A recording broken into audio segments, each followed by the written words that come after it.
Paano kung may time machine talaga? Babalik ka pa ba sa nakaraan upang itama yung mga pagkakamali mo? Siguro ako hindi na. Dahil sa mga pagkakamali kong yun, marami akong natutunan. At sa mga nangyari nung nakaraan, kung bakit ako matatag noon. Wala namang perpektong tao. Lahat nagkakamali. Ang importante, natututo tayo sa bawat pagkakadapa natin.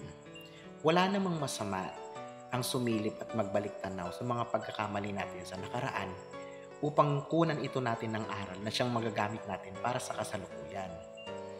Ngunit, kung patuloy kang kakapit sa nakaraan, ay baka yung mga bagay na meron ka ngayon sa kasalukuyan ay hindi mo mapahalagahan. Mahalin mo na lang siguro kung anong meron ka ngayon at